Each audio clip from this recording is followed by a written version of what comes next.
Hi. So this is for my third and fourth surgery, but they're the same condition, so I'm just putting them together. When I was 5 years old, I was diagnosed with a very rare condition called Z-foot, and it lasted until I was 7 years old. Z-foot is a curvature of the foot, but not like clubbed feet where it curves at your ankles. It curves at your arches of your feet, where you would bend to be a ballerina.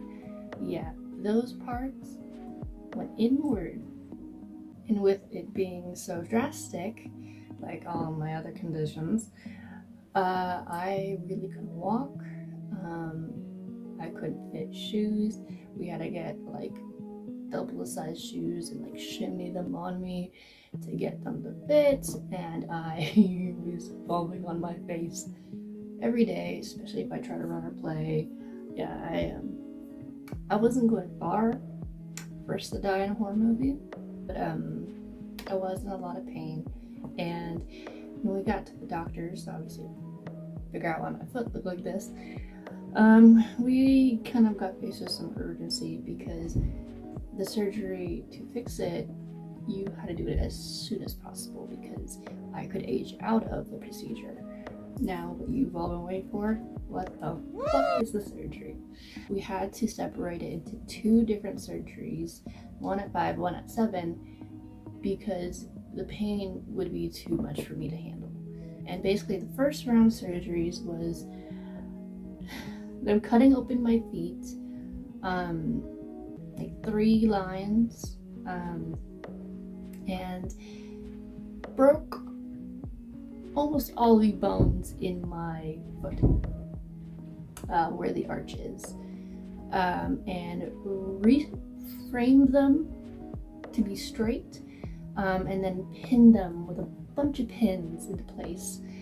And I had full casts for months. I was unable to walk, obviously, and I had a wheelchair. And I got real good in that wheelchair. I knew how to do some really cool tricks by the end of it. I stayed in the hospital for a few days. My brother and I played Battleship. It was a blast. I painted a fish. It was great. Hi, Princess. What you doing? Just making my game. What is it? It's a fish. Are you painting it? Mm-hmm. You're here for your feet? Mm-hmm. Yeah. Let me see your feet. Wow, look at those casts. Very cute. You doing okay? Mm-hmm. Alright, let me see Dee Bear's feet. Dee Bear has casts too. Awesome. Okay, I love you. Thank you. Bye. And I got home and I had to adapt to living with a wheelchair. I don't recommend what I did when I had that wheelchair, but I was very stubborn and I really didn't like help, and I would crawl myself out of the wheelchair to my bed, to go to the bathroom, to grab myself food, anywhere I could, and I just looked like a crawler on the floor, just dragging my lifeless body with my casts. But luckily nothing went wrong with my dumb ass. I spent my 6th birthday in that wheelchair. Wait! At the end, continue. Happy birthday to you. Happy birthday, dear Caitlin. Happy birthday to you. Now go. It's a birthday. Yay! We're done with the casts, got them removed, thank God. I had to move on to a walker and big ass walking boots. I had the walking boots because after all the months of not being able to move, besides being able to rock climb with upper body strength I got from all of it, I couldn't walk. And I had to learn how to walk again for the 2nd time. And it was a really interesting process. And I was really stubborn, but I got it done. I did a video of me walking. Daddy.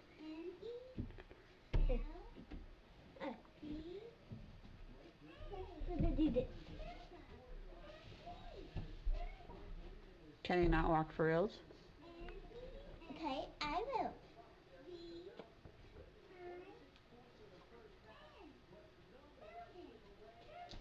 Careful. And for the next surgery, it was all kind of the same process, except they mainly focused on my toes. Most of the structure of my feet were already done, so they had to go in. I'm pretty sure they went through the same incisions and break all of my toes and straighten them, pin them, and just kind of repeat, you know. I had to learn how to walk again for the third time. It all went pretty smoothly, except one night, my special child self decided to mess with my cast and mess with the gauze inside and start pulling it out. Don't do that. Just don't learn from my mistakes. And I'm laying there covered in gauze, and I'm like, I regret this.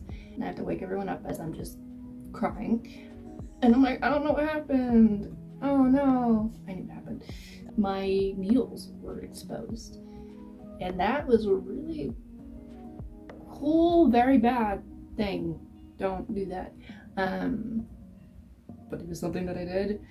And luckily, we called the doctor, and they were like, fine, keep an eye on it, don't move, don't pull any more out, you know, but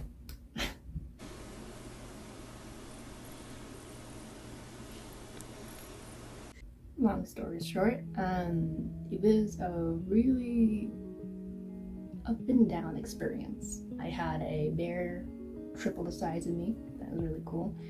I remember being friends with this little girl who drew me a little stick figure, but the stick figure was a heart person, and I literally have a picture of the picture to this day.